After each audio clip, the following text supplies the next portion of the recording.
Welcome everyone to another week of the Focus TV. We're joined by Octavia Wyatt, Cardo W. Jr., Raymond Lyons. I'm Wilson Tarpe Jr. We got quite a bit to get through as always. We're gonna start things off in the NFC East. Crazy to talk to you about the Wizards, what they've been up to. Very busy 2 weeks. They've been busy. They were busy last week. Even more busy since the last time we spoke, and be a little bit more busy the rest of this week as well. Cardo and I talk a little bit about college basketball since it's begun.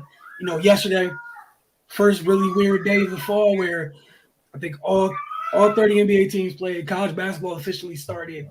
Monday Night Football was happening. Weren't enough remotes for anybody anywhere.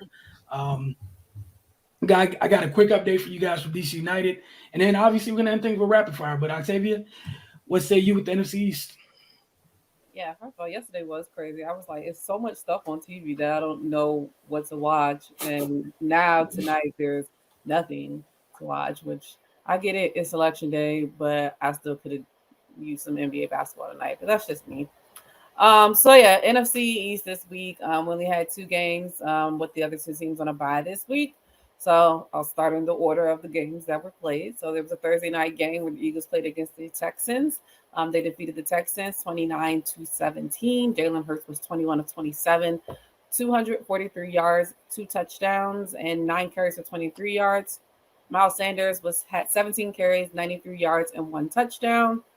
Kenneth Gainwell had 4 carries for 22 yards, 1 touchdown, and 3 receptions for 16 yards. Dallas Goedert had 8 receptions, 100 yards, 1 touchdown, and A.J. Brown had 4 receptions for 59 yards and 1 touchdown. Philadelphia Eagles are 8-0 for the first time in franchise history, which is crazy for as long as it's been a franchise. But, we'll take our wins where we can get them. So first time ever is an accomplishment for the team, of course, and the new second-year head coach, Nick Sirianni, this year. It was a short week, and you could tell that it was a short week because it started off not looking too well for them. I mean, they played Sunday and then, of course, turned right around and played Thursday night. And it was clear that it was definitely a short week that week. The big thing that was probably the most concerning in the game was the run defense, which I honestly didn't think would be that big of a difference, although because Jordan Davis was out. But it showed how well he's been playing. That the first game that he was out, they got gashed, like kind of again like it was in week 1 against Detroit and DeAndre Swift. Damian Pierce had 139 yards on 27 carries. Entering the game, the Eagles allowed 3.9 yards per rush with Jordan Davis on the field versus 6 yards with him off the field. So obviously there is a drop off behind him, but granted, it was a short week. Robert Quinn is probably still getting acclimated, and they're constantly doing a lot of different changes with practice squads and a lot of things that they're trying to do to kind of fill up that hole because he is on IR, so he will miss at least the next three games. So with a full week of practice, and it's kind of like another mini bye, the fact that they don't play until Monday night. They played last Thursday. So they'll have a full week and some 4 days before they play again. So hopefully they'll have, enough time to kind of fix any issues that they had with Jordan Davis being out. Still biggest thing, Hurts' passing ability from the pocket continues to grow. He was near perfect against the Texans, especially against the cover 2 looks, forcing them to play a lot of cover 1. And I like the fact that it's kind of like pick your poison when you play against us. Who do you want to go off? You think you'll shut this person down and then somebody else steps up? Which, funny story, I talked to one of my friends in fantasy, and for whatever reason, he's a Cowboys fan, and he has all of my Eagles players on his fantasy team, and I kind of fell away about it. And he actually asked me for advice. He said, should I play A.J. Brown or should I play DeAndre Hopkins? And I'm like, it's kind of hard to pick. I said, D-Hop, he the only thing they throwing the ball to if they can. So he's going to get a lot more targets. I said, for the Eagles, it's going to be a lot more difficult because granted, A.J. Brown went off the week before. Dallas Goedert can go off. Miles Sanders can go off. Devontae Smith, who's had a relatively quiet couple of weeks, can go off. Even Jalen Hurts by himself can go off. So I love the fact that they're able to kind of spread the ball around and spread the love around. I mean, look, Kenneth Gainwell got in the game for a touchdown. And I don't think he's had any kind of meaningful run in the last couple of games as well. Bradbury gets his 3rd interception of the season, while C.J. Gardner-Johnson gets his league-leading 5th interception. Thank you, New Orleans Saints, for an abundance of things this year, including your draft pick. as well as CJ Gardner-Johnson. He continues to look really, really well. I mean, he has his moments. Sometimes he kind of his tackling is a little bit off, and you can kind of tell that he's trying to get reacclimated back into the new position that he's playing, although he played it in college. So defense is still holding up well outside of the run defense. That's to me the biggest concern. The talks of everybody's talking about, well, they go, undefeated. I don't hear about it. I even hate. Y'all know I hate when we play on national TV. So Thursday gave me a heart attack all night anyway. So I'm glad that that's over. But they'll have another nationally televised game this Monday night coming up, and they'll be playing against the next team that I'm getting ready to discuss, which was the Washington Commanders, who played against the Minnesota Vikings. They lost to the Vikings 17-20. Taylor Heineke was 15-28, 149 yards, 2 touchdowns, 1 interception, and 4 carries for 17 yards. Brian Robinson Jr. had 13 carries for 44 yards, 2 receptions for -6 yards. Curtis Samuels had 3 receptions, 65 yards, 1 touchdown, and 1 carry for 16 yards. And Dax Milne had 1 reception for 6 yards and 1 touchdown. I thought the Commanders' passing offense would be a little bit better. Like, I'm really waiting for Terry McLaurin to have like a legit breakout game, but I always kind of feel for him because he just really never has a top tier person throwing him the ball. I mean, as much as the Washington Commanders love Taylor Heineke, I still don't think that they believe that he is the end-all answer. After this upcoming game, Carson Wentz will be eligible to come off injury reserve. Will he come off and get his starting position back? That's what I'm really looking forward to see what's going to find out coming up. Although Taylor Heineke will have to play this week coming up on Monday night. The Commanders only had 126 yards passing against the 28th ranked passing defense. It seems like Taylor Heineke has that one interception every game that's just like gut wrenching. It's kind of starting to be a little Wentz-esque. He has, it was a defensive game for majority of the game, and I was actually a little bit surprised. Not more so for Washington's defense, because I do believe their defense is actually starting to hit their stride. Probably the best defensive game for them. They hit Kirk Cousins over 10 times. Darren Payne and Jonathan Allen playing very, very well. It's kind of giving me more hope that maybe Chase Young will come back, because as bad as they were playing before Carson Wentz went on IR, I just thought it was no point. Just let them rehab for the whole season and come back next year. But if they're able to kind of turn things around, who knows, maybe he does get back. But yeah, I mean, Taylor Heineke does good things at the same time, but he kind of got a little lucky in this week as well. The touchdowns to Curtis Samuel. I mean, he threw into triple coverage. Had there not been a pass interference on the referee, there may not have been a touchdown in that situation. So it's kind of hit or miss. But even on the other side for Minnesota, a lot of people are saying, why aren't they talking about Minnesota? They're 7-1 now. They're not getting a lot of love, but they're constantly in a lot of these tight games. So it's kind of hard to really trust them. And to be in a tight game with the Commanders at this point in the season is a little concerning for them. But it's positive for the Commanders. Again, like I said, that's probably the best defensive outing. I think there's still some rumblings between do most of them think that Brian Robinson Jr. should be the starter or Antonio Gibson? I've heard both stories or both sides of the story. I still am kind of leaning more towards Brian Robinson Jr. I think he just gives them a more dynamic, run game. I think he's a legit running back. Like I said, Antonio Gibson kind of is turned into a running back. I just think he gives them the better option. And he is getting a little bit more carries. Like I said, 13 carries, 44 yards, not a great rushing day for them anyway. But like I said, it was a really good defensive game. But they threw an inopportune interception, and the Vikings were finally, in good field position, was able to get a touchdown to Dalvin Cook.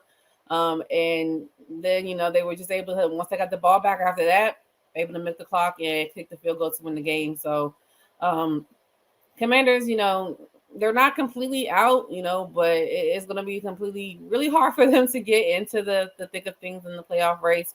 Again, like I said, they'll be playing against the Philadelphia Eagles Monday night.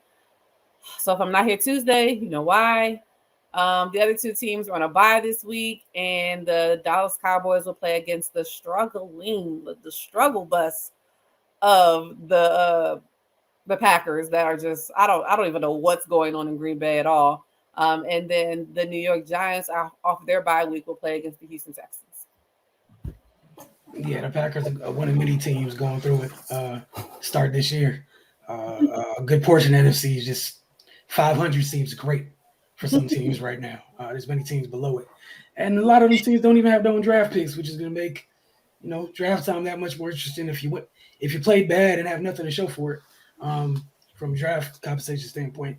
That said, Ray, the Wizards. I know for those of you that follow us with Wizards Outlook, you guys caught up to a lot of what we've been saying, but the Wizards, Ray, what they get up to, what do they have to look forward to? They got a win last night in Charlotte. Excuse me. Um, you know, I'm gonna start with something good first. Jordan Goodwin, man, he just been hooping. Taking full advantage of his opportunity. He was perfect from the field last night. His defense on Terry Rozier, harassed him into a bad night. 8 for 21, 17 points. Yeah, and he was a big part of the Wizards' victory. Just his energy on defense, like he's a spark plug, man. He got in and immediately changed the complexion of the game for them. They got off to they started pretty well, but then that kind of tailed it off. They were helped a little bit by Charlotte's poor shooting. I don't think the Hornets made a three until late in the second quarter, I believe. They shot terribly for the entire game, but yeah, this team just has to defend. That's what it comes down to. I mean, we've been saying it ad nauseum for 2 years now, but that's just the fact of the matter. If they don't play defense, they're not going to win games.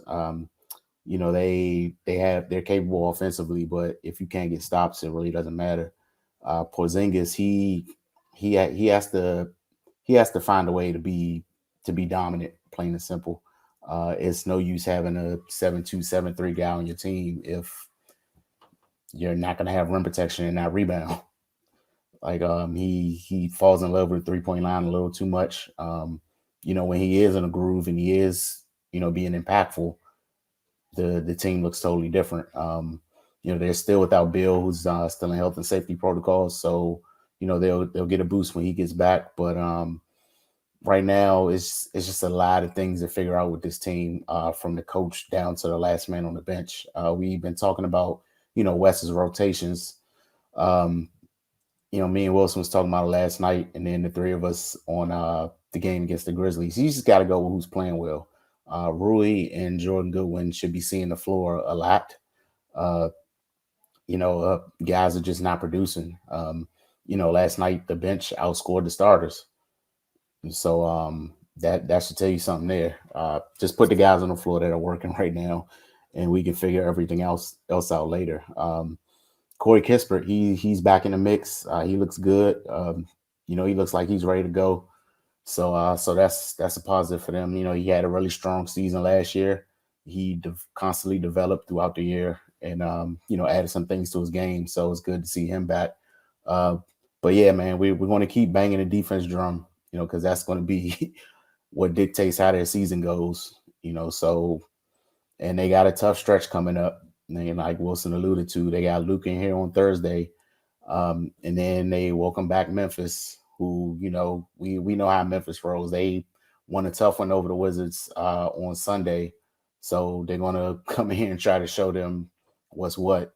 Ja didn't have a great game, so I'm sure he's gonna be looking to rebound. So yeah, pray for those guys because it gets real rough over the next few weeks, man. So hopefully they can weather the storm and come out this thing, somewhat intact. If they don't commit on the defensive end, it's going to get bloody. So we can only talk about what they give us to talk about. So hopefully it's something positive. But yeah, man, they got a rough rest of November and December. So it just doesn't get any easier for these guys. So, they got to look themselves in the mirror and get some pride and say we're going to compete every night. Yeah. By the next time you guys hear from Ray on this program, so by next Tuesday, next Wednesday, we'll have we'll know a little bit more about this year's Wizards. Again, It's a home stretch. You got an opportunity to get back, gain a little bit of ground on. We'll see what happens. It's a tough one. We're going to take a break when we get back. Cardell, we're going to go to you. College basketball. I know you were in the gym recently already. We've had some exhibition games. Last night was like season openers for folks across the country. Going into this weekend, really getting into some exciting non-conference matchups already around the country. So we'll get started. We're going to take our first break. You're watching the Focus TV.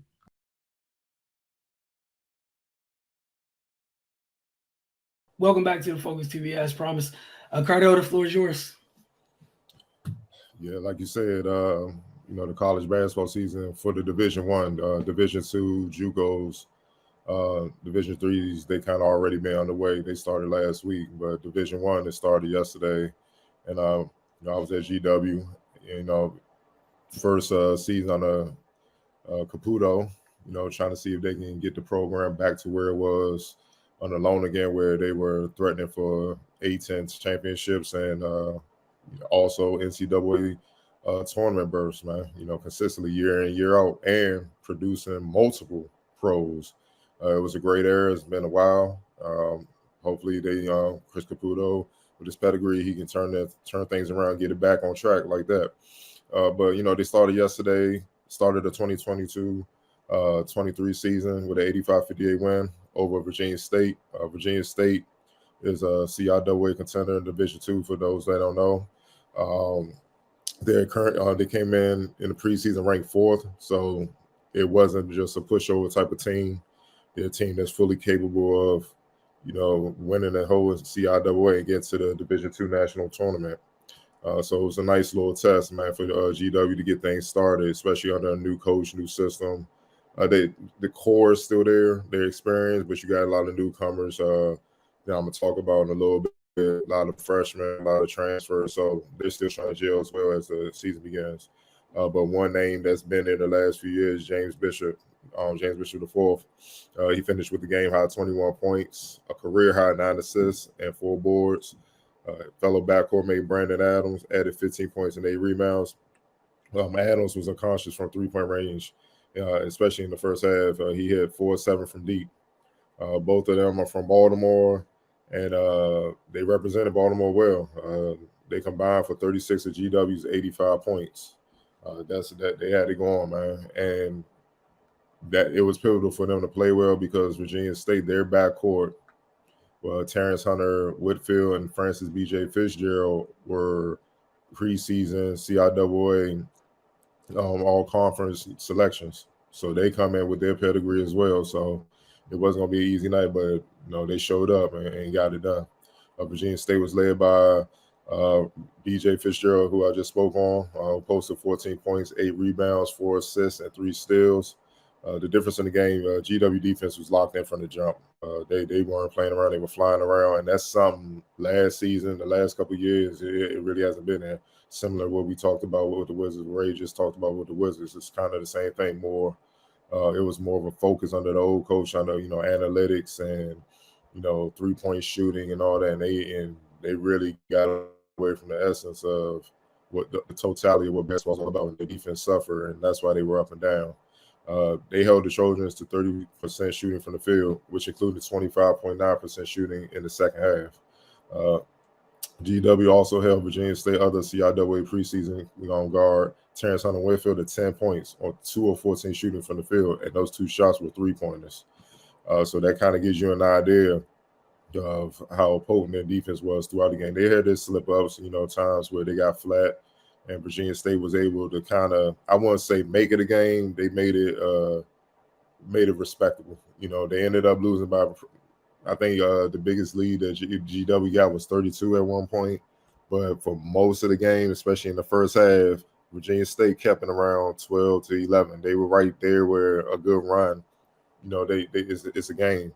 But once Virginia State kind of closed the gap, so to speak, where it was threatening to get in single digits, GW would tighten the reins and get back focused, and they would extend the lead back up to 20-something, just that quick. Kind of touch on some other players that shine. Ricky Lindo Jr., he was played by foul trouble. He didn't shoot the ball particularly well, but he stuffs the stat sheet. That's what he does. He's their Swiss Army knife. He had 4 points, but he had a game high 10 rebounds, 3 assists, 3 steals, and 2 blocks. I thought at times he let the refs get in his head, was frustrating him or whatnot, but it's too early for that. You gotta focus, man. Just play through all that. First game, they rusty too. It is what it is. But I like the fact that he still he found other ways to contribute to help them win. I expect obviously him to shoot better, but stuff in the stat sheet, that's what he does. So, I expect a lot more doubles and probably near triple doubles to come as the season go along. Noel Brown, I was high on him this summer, watching him throughout the Kennedy League play. His first 2 years, he was just raw, trying to figure out the college game, trying to figure out his game. But this summer, you saw like it's clicking. It clicked, especially offensively. Normally, the last couple of years, you get the ball in the paint, double clutch, bring the ball down low, do everything a big man, when you coaching him up, tell him not to do. And it was hard to keep him in the game. But Kennedy play, he would take his time. He was more poised. He used his dribble to get to his spot inside the paint or out to 10 feet, and he scored at will. It was consistent. So that was encouraging seeing that. And he kind of showed that, and continued in this game. He kind of showed the same thing.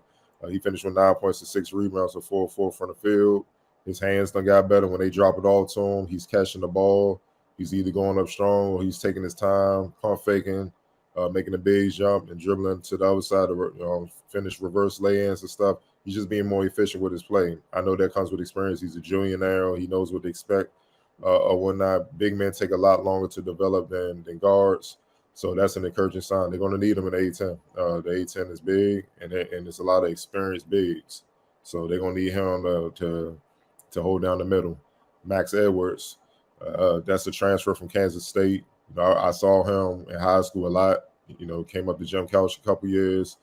But he's from New York, so yeah, he went to Jim Couch for a couple years, came down to Delaware, played at Slam Dunk for his high school team. One thing I loved about his game, obviously he's talented, but he loves the lights. When the lights is brightest, he shows up. You know what I'm saying? So he's one of those gamers. And came out of high school, he signed with Kansas State. Things didn't go well over there, so he transferred to GW. For those that don't know, Caputo's a New York guy. He actually played at the same high school Kenny Smith and Kenny Anderson did, played under the same legendary coach. So he has deep New York ties. So that's the connection, obviously, with Max and all those guys. So, but look, he was played by foul trouble, sophomore, played by foul trouble in his own right, but he still finished with 12.6 and 6 rebounds on 5 of 8 shooting and in like 21 minutes.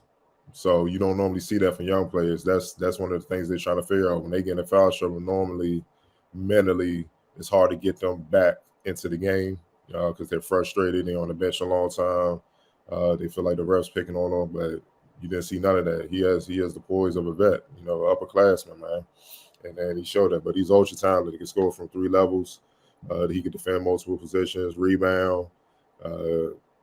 Dynamic. Like if it's a one-on-one type of deal, he prefers that. He can break you down, make something happen, man. And he can pass. He's an underrated passer, so he's a complete package, man. I know Caputo. I kind of saw the writing on the wall where, like, man, he might be starting.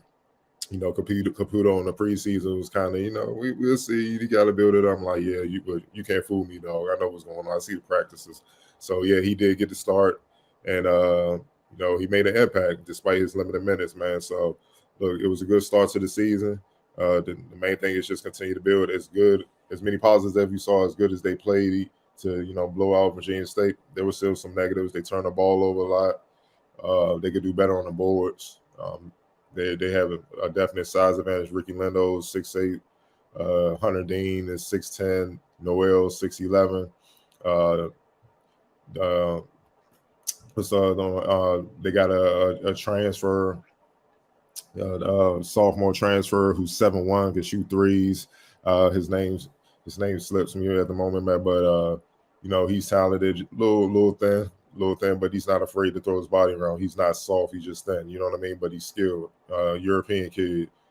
So they got a lot of size, man. They need to take advantage of that. It's going to be key, especially controlling the balls, offering some rim protection, and just getting them easy basking inside for the games where they may not be hitting from the outside. But, all in all, man, it was a good win. They'll play Howard this Friday at 6 p.m. So that should be kind of a little buzz for the city, man. DC and all that. So I know every time they play them since I've been covering GW, I believe this is my 9th year. Every time they play, it's a packed game. There's a lot of buzz in the arena. So I'm looking forward to it. All right, on the Maryland women's, they won their 2 exhibition games, as expected. They opened the regular season last night on the road in Fairfax, Virginia, against George Mason.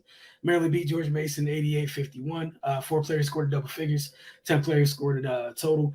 Diamond Miller and Emma Chardon were injured in the first half and didn't play in the second half. As of right now, per the Washington Post, Coach Freeze was quoted, "It's nothing too serious as far as Diamond Miller goes. We'll continue to have her evaluated once we get back home, but just more out of precautionary reasons. It's a long season, so just wanted to be smart with it. And yes, it is in fact the knee that she injured last year, which hobbled her most of the season. So hopefully it's nothing too serious.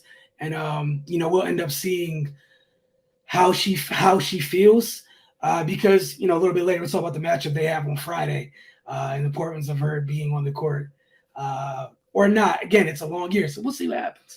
Abby Myers, one of the many transfers for this year's Maryland team, she scored a team high 19 points, knocked down 5 of her 6 attempts from deep. One of the things she talked about after the second exhibition game was kind of her role here, which she's embraced. She's here in the role of a knockdown shooter. She's here to put that thing up as soon as she gets it from behind the line, and she has no issue doing just that. Freshman Bree McDaniel had 13 points, and Cheyenne Sellers, sophomore this year, freshman last year, played quite a bit last year due to some injuries from that group, totally different group than this group because of transfers. Again, Cheyenne had 14, Bree McDaniel had 13. Diamond had 11 points in 9 minutes before she was injured. So she was cooking before she left the court. Taylor Jamison led George Mason with 15 points. The Terps did a better job of taking care of the ball in this one. Their second exhibition game, a little bit sloppy with the ball. They've done a solid job rebounding as a group that shall be tested come Friday. It's a totally different test. Last year, Coach Freeze put together a tough non-conference schedule. It's continued into this year. So South Carolina will be here on Friday, the reigning champs, number 1 team in the country. Leah Boston and them. They're loaded once again.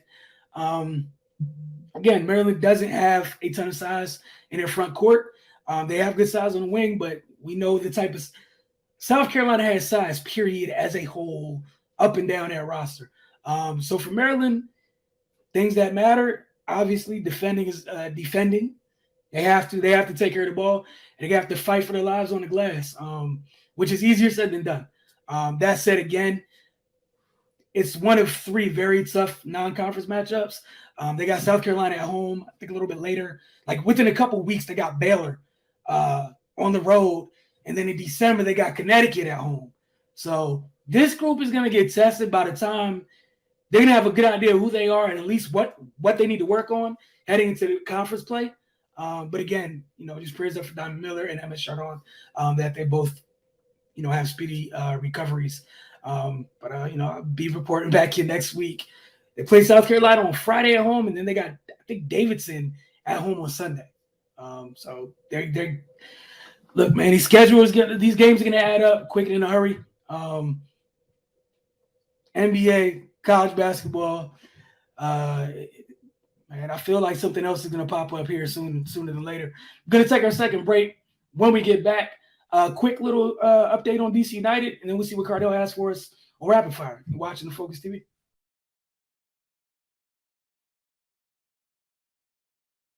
Welcome back to the Focus TV. It's for DC United. Again, season is over. Just wanted to update everyone on a quick transaction. DC United acquired $50,000 in 2022 GAM, that's general allocation money for the homegrown rights for midfielder Steven Jimenez.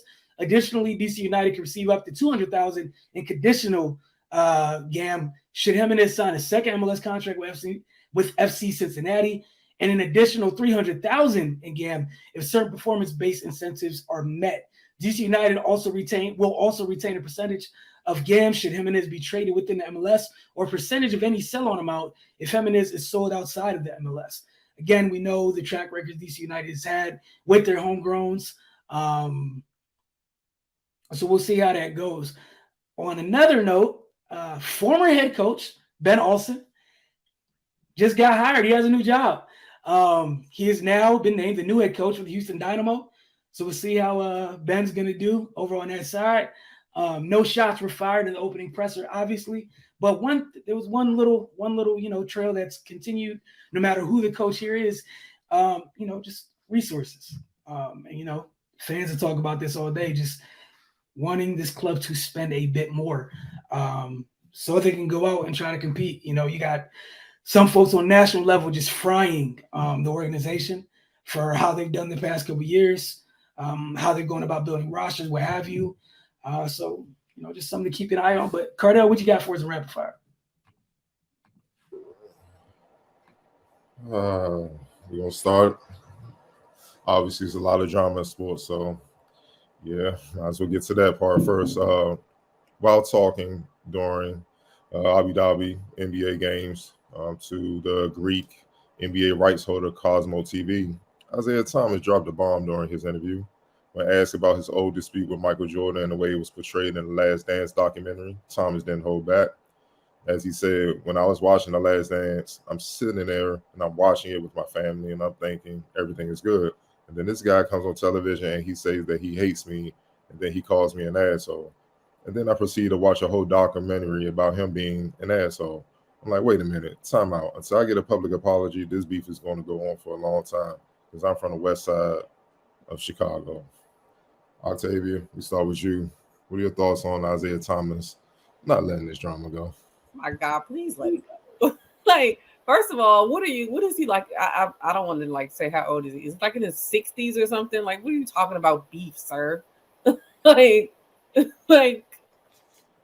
let it go. Like, I thought they had a come to Jesus moment and and I thought it was all good. It was like 3,500 years ago at this point. Like, let it go. Like, I don't understand what the issue is. Like, it's actually worse than females. Like, this is something females do, and I say that being a female. Like, this is something they do.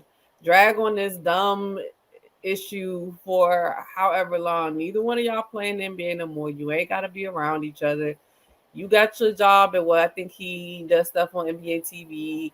Michael Jordan owns a team. Like, let it go. It is like, and think about it. You sat there and you watched his documentary.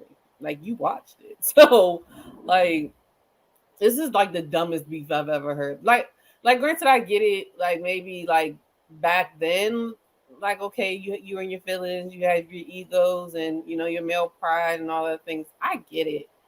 But like, what is it serving anybody at this point?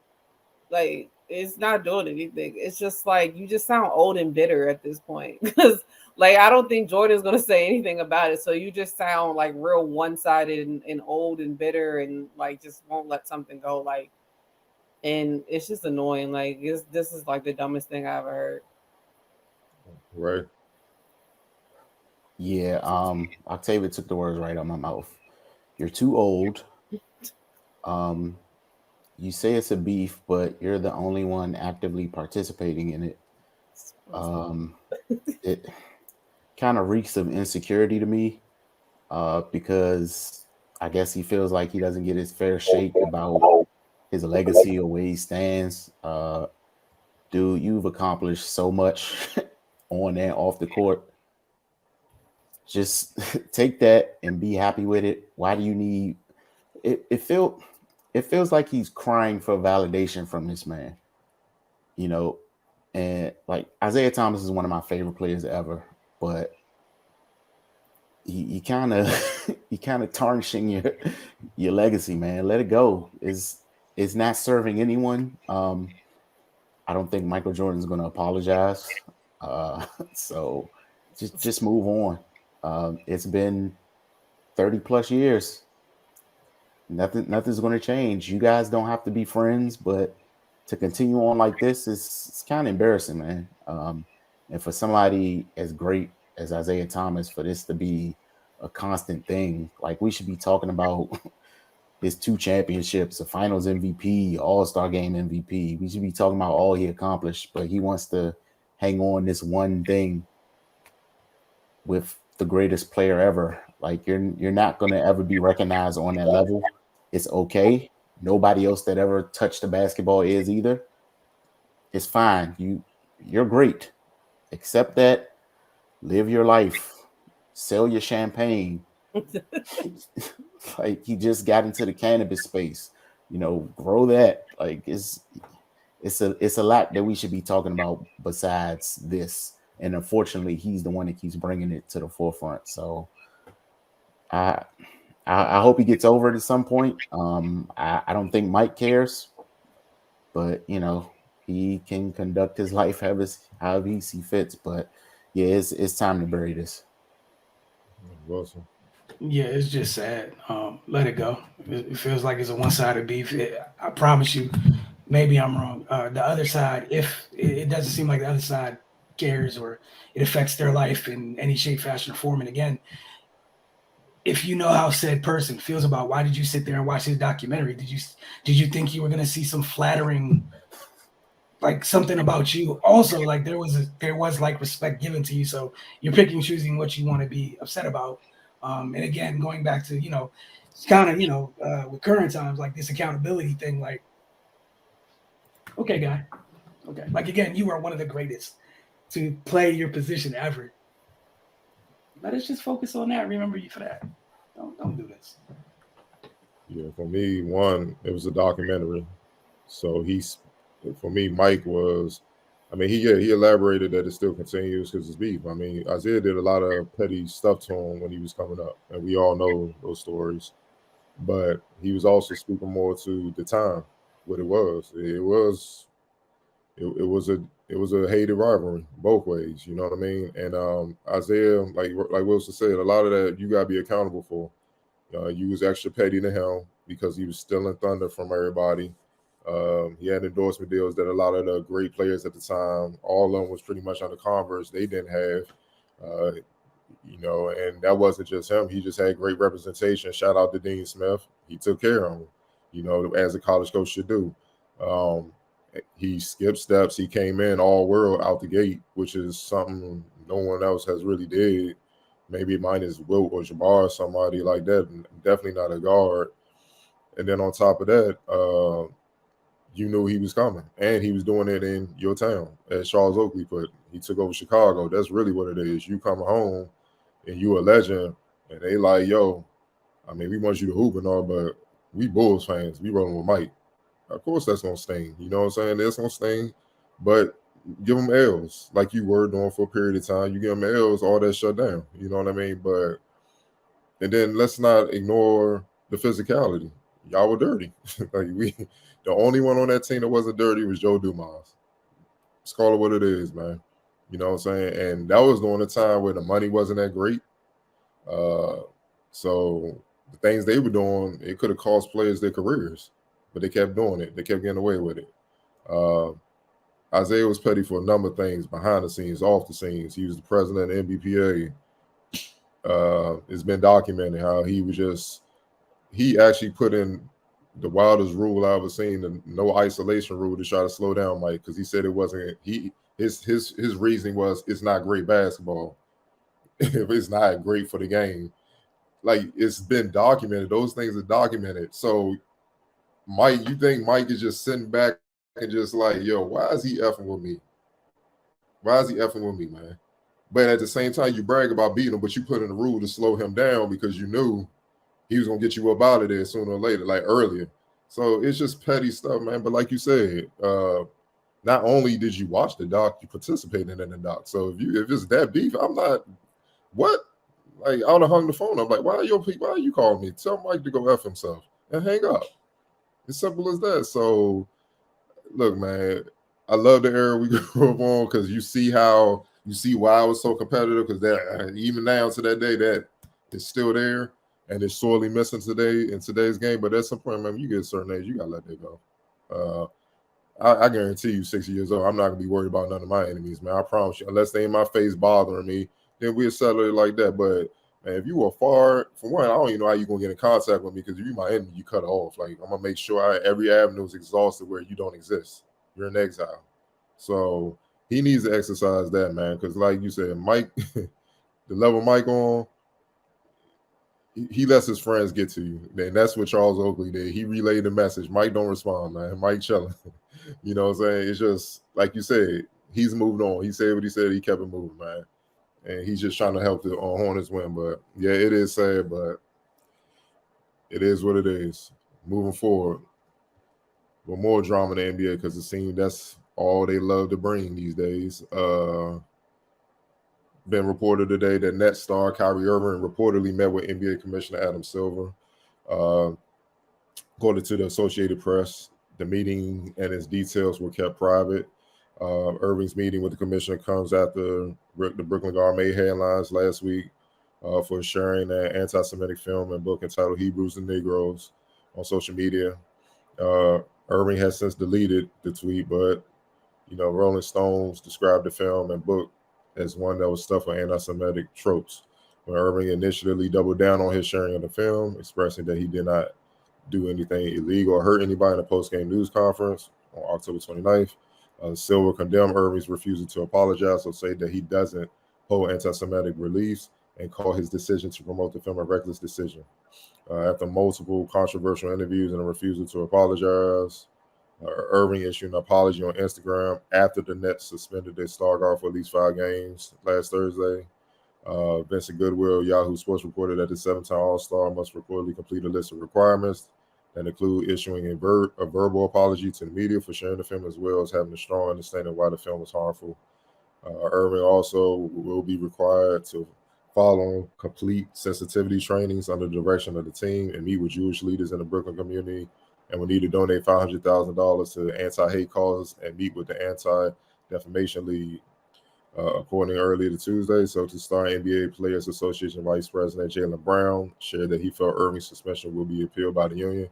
According to Brown, 7 players expressed discomfort with the terms handed down by the Nets. Brown said, "I don't believe Kyrie Irving is anti-Semitic. I don't think people in our governing bodies think he's anti-Semitic. He made a mistake. We understand from an outside perspective how important sensitivity is to not condone hate speech and not condone anything of that nature. It's sensitivity to the dialect around that. We don't want to stand up for something in order to not condemn hate speech. But I don't believe Kyrie Irving is anti-Semitic, and hopefully the NBA feels the same way." Ray, we're going to start with you. Multiple parts to this question. First of all, what do you hope came out of this meeting between Silver and Kyrie Irving? And do you think it was a little bit over the top after the Nets suspended him to have these listed guidelines that he must complete to get back to the court? And the third question is, how do you feel about so many people coming to his defense for his initial mistake before the suspension and everything? In regards to the meeting, I just hope that he came away with the understanding that, one, this could have been over a long time ago. The apology he offered on Instagram after the suspension, if that came right at the beginning of this whole thing, it's a non-issue by now. So, I mean, when you make a mistake, just take accountability immediately and move on with your life. And we're not even at this point. So yeah, I just hope that message was conveyed, because now, instead of talking about basketball, the whole NBA world is wrapped up in this nonsense. And, it's just putting strain on the franchise, on his teammates, on just everything surrounding them. That list of requirements is definitely petty. It is, man. Like that. It's just the net saying, at this point, you've caused us so much stress and grief. We gonna give it back to you. That's petty. I mean, I understand, but I don't agree. But but at the same time, like, at what point do you just continue to, after he doubled down and stood firm for so long? I guess he's got to get some type of, it got to be some type of retribution for that. But it's just pettiness all around. He was petty for a week or however long. He refused to apologize. Then when they suspended him, and now he wants to offer the apology he should have offered from the gate. They're like, nah, we not even now. It's got to be more. So yeah, I definitely think it's something petty going on there. And in regards to the people coming to his defense, I'm gonna be as gentle as I can. Cult leaders will be putting up wilt numbers today because it's so easy. It's just so easy to get people to go along with stuff that is obviously harmful, like the rhetoric that's being circulated is the exact same stuff that led up to the Holocaust. I don't think people understand that. Like, so it's just dangerous, man. So that part, it just baffles my mind. Either people don't know or have an appreciation for history, or they just refuse to believe it. It's scary times, man, with so much information at our fingertips. I think that's a blessing and a curse because people just cherry pick the stuff that fits their, how they think, instead of just grasping the whole picture. I just don't think people understand how this stuff can snowball. But yeah, so I'm exhausted of this whole thing. And especially for the fact that more than likely he's going to do all that stuff. So if you're gonna go through all this and end up doing what they asked anyway, why don't you just do the easy thing and apologize after you acknowledge that some of the stuff in the thing was misinformation and harmful. Like, he acknowledged that in the press conference, but just refused to apologize for it. So, I mean, Garvin can't just do that. He's the ultimate contrarian. He just got to go against the grain. He got to, man. Like, what's happening now might be overkill, might be petty, but it's self-inflicted. So, I mean, he can only be upset with himself. So, hopefully, man, this thing is over and done with. I'm tired of seeing it. I'm tired of reading about it. And I pray that lessons are learned all around, but that remains to be seen. Wilson. On the first one, he's special, and he's been special for quite a while. Again, it's hard for me to have empathy for somebody who went out their way. Like, you had to work extra hard to do this. This wasn't I retweeted something. No, because it was Instagram. You didn't even repost. Even when you repost, you got to leave the app to repost. You went and found something and then posted the whole entire link. And you could have took a picture of, like, somewhere along the lines, you could have just said stop at any time. Then, like you said, your nature of being a contrarian, to be a contrarian, this wasn't the time for this. You double, triple, quadruple, whatever, however many times down on stupidity. And what you can't do, which is ironic here, you being from a group of people, to where a lot of people, now some people, will happily tell you how to feel about things that have happened to the group of people you're from. What you look like after someone says you've offended another group of people for monstrosities that, their people have been through, be like, oh, it's not that bad, or just say anything other than, I'm sorry. That's ridiculous. So then for the people who somehow found a way to go and defend you, y'all are just as special. Accountability, it shouldn't be this difficult. And this is all this is. This was just how to accountability wrong 101. This was a masterclass. They gave you a week with the owner texting you, do right. A whole 7 days went by with the dude at the top of your job texting you. You ignored it because I'm gonna do what I want. I'm gonna get this hate stuff off real quick. Oh, I didn't mean it. You could have just said I'm sorry, but that was now you guys are calling me into a semi. First part. Can we deal with the first thing you did? You shared something that was anti-Semitic. Whether you are or not has nothing to do with the fact that you shared something that was anti-Semitic. So if we just dealt with the problem as they came out, like Ray said, you would have been done with this not done with it as in everything's done, but you wouldn't be here. You wouldn't be here. Then even after you ignored Joe Tsai, they went and set up something where all you had to do was come out and say, I'm sorry out loud in front of a microphone. And you found a way to mess that up. They set up the thing. Here's a 500K. Here's an organization. No, you found a way to fumble that too. Just for you, the night after, Nike's like, hold up, you're tripping. I'm sorry. It's hard for me to even, wrap my mind around accepting your apology after it took you that long to do it when you could have did it to begin with. It's just a whole lot, man. And that list, I'm sure that list is extra petty.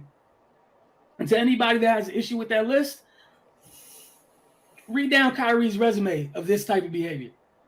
And you tell me if that list is long enough. And again, you didn't even have to be here for a list. You never had to be here. You earned your way here. So, like people were making fun of it. It's like it looks like a side quest mission on NBA 2K. You better go get the check marks next to all of them before you get back on the court. And just for reference, Myers Leonard said something, and he was gone immediately. Who's Myers Leonard? Exactly. You ain't heard from him since.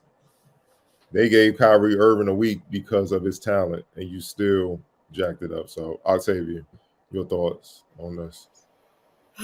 Okay, so first part of the question, what I think comes out of the meeting, honestly, nothing.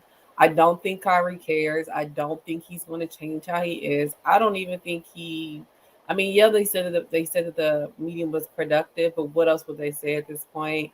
I just have no faith that he really cares. Maybe he pretended like he did, because maybe now he's really starting to feel the heat, but who knows? Because I feel like he should have felt the heat like this time last year. Like, it's just been ridiculous at this point. As far as the list, I love it because I'm petty. So I'll be the first person to tell you I'm petty all the way, because you can't continuously act like a child and expect to not get treated like a child, because that's what you're doing. So you're acting like a child. So they're going to tell you, okay, I need to tell you do these steps one by one in order to get back in my good graces. And at the end of the day, we always have to remember this is a business. These are your bosses. If your boss says this is how you get reinstated at work, this is how you get reinstated at work. I know everybody's all up in arms because there's a lot of this going on with another certain person that has a lot of issues around this same topic, although not in the sports realm, but in whatever else realm he's in. So there's a lot of, like you guys were talking about, like cult leaders and stuff like that. Like, to me, it's just a bunch of people who think that they're smarter than everybody. And so it's like, oh no, they can't do this. We have to do it this way. And it's just like, everybody's just trying to be like, I'm so smart, listen to me, and this is what it should be, instead of just like seeing it for what it is. Like, I have no empathy. I have no, I don't care about what happens to Kyrie at this point, because he's continuously showed that he doesn't care about anybody but himself. So I could care less. Donate the $500,000. Go meet with the Jewish leaders. You gotta take sensitivity training. Do it all, and I hope they film him doing it and put it somewhere. Like, I don't know. Like, I really just like it. I'm so over this whole situation, this whole conversation, because it's like, have some common decency. Like, that's like the biggest thing that I feel like us as a society is missing. Like, common decency to another person. You hurt somebody's feelings. Okay, maybe that wasn't your intentions, but you did it. So have the common decency to say, I apologize for that. That wasn't my intention. And then state your reasoning. And to skate all the way around it, like to do all this extra stuff, like, I can't be anti-Semitic because I know who I am. Like, what? Like, what are you talking about? Like, hearing these things, like, it literally, like, boiled my blood. Like, I was like, I'm so tired of this self-titled, and I want to call him a child, but he's a 30-year-old man. And this is like, and we've had these conversations about Kyrie for years, not even from what just happened last year. I mean, we recently had the conversation when he said how he realized how, you know, he acted when he was in Cleveland and how he acted when he was in Boston, and how, like, I'm trying to be better. I've heard people on different platforms say, like, Kyrie's finding himself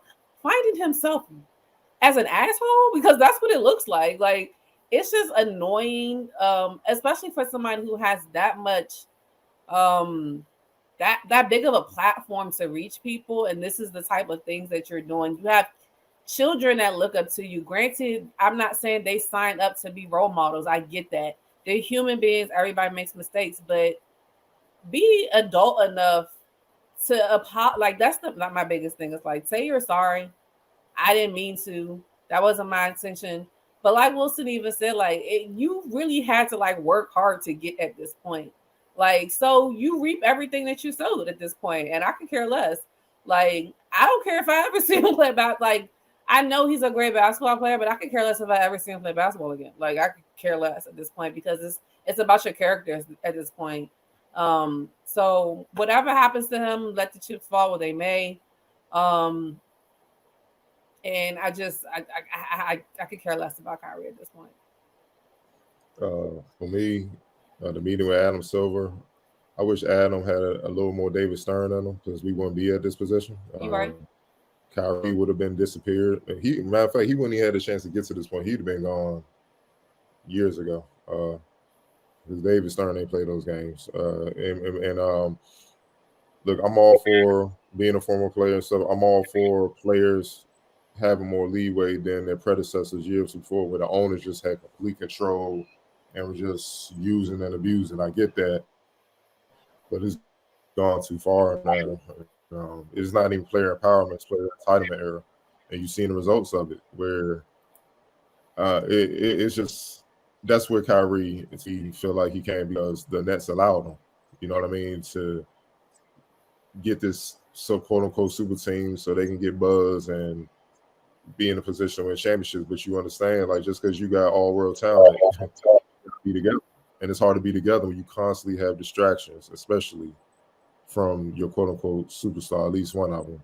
And now I understand why Kevin wanted to get traded, because this is BS. This just you know it's only a matter of time before Kyrie trips and say or do something wild, man.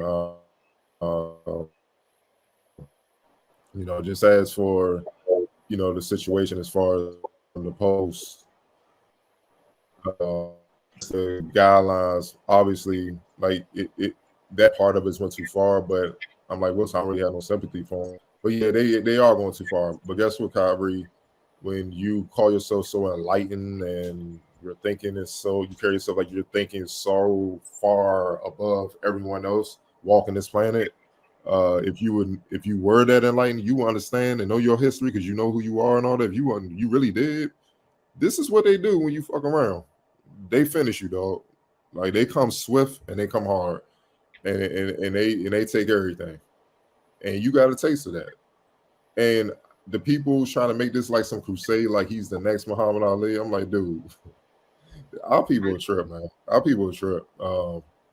That's what I'm really most frustrated by, is just hearing our people talking about I stand with Kyrie. All that tells me is we got a lot of non-accountable mothers in our community, man.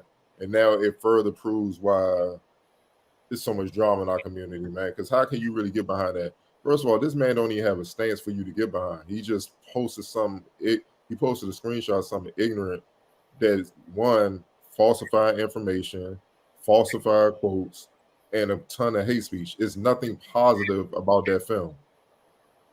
Okay, so why would y'all even get behind it?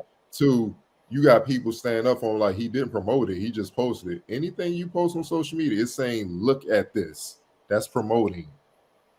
I don't know about me. I gotta ask you guys, did any of you guys hear about this damn doc before he posted and this situation happened? None of us knew that joint existed. But then I saw a chart where they show the sales of that joint. It was damn near zero for years. Kyrie posted and it shoots up on Amazon because everybody wants it. So it shows you he promoted that post, how powerful it was and how damn it was. So also, my last part with this, how are we going to tell Jews how to feel about this situation? That's like them trying to tell us how to feel about somebody who call us an N-word or the stuff Trump was promoting when he was in the White House and stuff like that. They don't have the right. You can't. I'm not even trying to hear what you guys say because you don't understand what that feels like. So why don't we afford the same respect to the Jews? Many, you know what I'm saying, other people's point of view, well, the Jews had slaves back in the day. Well, guess what? If you read history, so did black people. You don't want to have that conversation, though. And they had more slaves. Let's keep it a buck. Matter of fact, Africans sold each other to slavery, to the British and stuff, to bring them over here to be slaves. So if you really want to get down to history, let's get down to it. It goes back to what Ray said. People pick and choose. I call it's a full book. Everything is a full book. People pick and choose the chapters out that book to fit their narrative and act like the other chapters don't exist. And you can't do that. You got to look at everything. That's what makes this wrong. It's hate speech, man. Jews wasn't buying they was chilling. They minding their damn business, man. They ain't bothering nobody. So now this film is going to try to tell us that history saying 6 million Jews were slaughtered, genocide. That didn't happen. Come on now. It's ridiculous, man. And all the boo-boo the food people in our community, man, that's what's really draining. Because I'm just looking at them, just shaking my head, like they really believe this is some crusade for us and stuff. I'm like, no, dog. It's no one in their right mind that can stand up for this. You saw the NBA players ain't want no parts of this. They was trying to add something. Only LeBron spoke up. He was the only one like, yeah, he tripping. The rest of them, nah, because they know, everyone knows. You got to be careful coming for the Jews. They finish you, dog. Like, you have to be careful. They don't play. And it's because they own everything. It's because they're powerful. And it's because of the genocide that their ancestors been for. They not going through that again. They're going to put up a hell of a fight. Kyrie got a taste of that power. And he got a taste of just how close he is to finishing himself with his ignorance. Look, man, I'm all for you trying to find yourself and feel enlightened or whatever, but you also have to be detailed and thorough in what you're trying to find and make sure it's factual and stuff like that. And don't speak unless you got all the information. He really, and that's what makes it sad. He really didn't have any information. Like, what are you saying, bro? Like, what are you saying? So and that's why he went off on what's his name, Friedel, in the post game. Yeah. When Friedel was questioning, that was your chance to get the information out and speak your piece. Ali spoke his piece. Look, why am I gonna go over here and kill more poor people when here y'all don't even take care of us here at home? And it's against my religious beliefs. You know what? You can respect that, dog. I get it. Cool. Happening. I'm tired of cops killing, blah blah blah. I'm gonna draw attention to it. Take a knee. Respect that. They all spoke on where they stand and they had an idea of what they were trying to get accomplished. This man was just like, why do I have to explain myself? It's contrarian. That's all you saw in that day. It's just being a contrarian, just being difficult for no reason, trying to undermine the reporter and media and stuff like that. And then you really just made yourself look like a dumbass. And then they still gave you a week because you were all world talent and we're in the player empowerment entitlement era. And you still effed up the money, dog. And then what made it even worse, the Brooklyn Nets started winning without you. Like, they played a lot better, dog. Like, the morale of the team was totally, it caught everybody off guard because DC was their first game after all that drama popped off. And we sitting there like, wow, they look happy. Dog, I've never seen nothing like this, man. Like, dog, it's just sad, man, because I hate to see young brothers just tear themselves down, man, because it's already so many factors we got to weave just to get success as it is, man. So why are you going to do it to yourself? And he don't realize, bro, you're going to be a part of history. This is going to be a stain on your resume forever. And it doesn't just affect you. It affects kids. It affects your lady. It affects your pops. And like me and Ray was joking. I'm like, Dredge should have just got 8 miles on the phone to talk to the boy. Because all this would have been done. They would have just got right, cuss his ass out, and it been done. Your aunt and coaches, everybody, man. Everybody got to answer this question for your dumb ass just your dumbass outlook on things. It's just look, man. He's just a wildcat, man. And I'm with Octavia. I just think he is who he is. But at this point, he needs to just be quiet. And if he ever get a chance to hoop again, he better ball. He better ball like his freedom on the line because it literally is. Because look, if he come back, he got one more time, and it's really exile. He Myers Leonard. I know it is. So, that's just my take from him. I had to bring that up because obviously he met and everything like that. So hopefully we can put this to bed. He don't say no more dumb stuff. But I'm with y'all, man. Salvatore Maroney mode. I don't want to hear him talk no more. Well, I think this is it. And then he surprises us.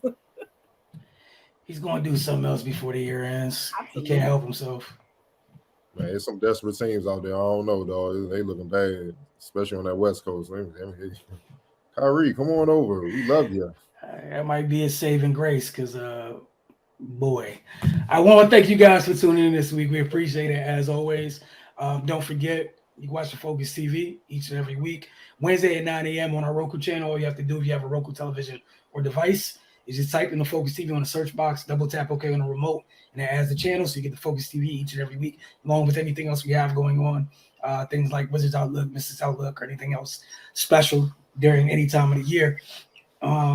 If you're in the area and don't have Roku, you can watch the show on DCTV Friday nights at 10 p.m. and then Saturday at 4:30 p.m. Again on DCTV. If you're outside the area, you can also watch on DCTV.org and just stream it there. Either way, we appreciate you guys tuning in. We'll see you guys next week. One can only wonder what will happen in the world of sports between now and the next time we see you. I might as well show up next week with a little. It's been this many days since Kyrie. That's where we're at with him at this point. But y'all have a good week.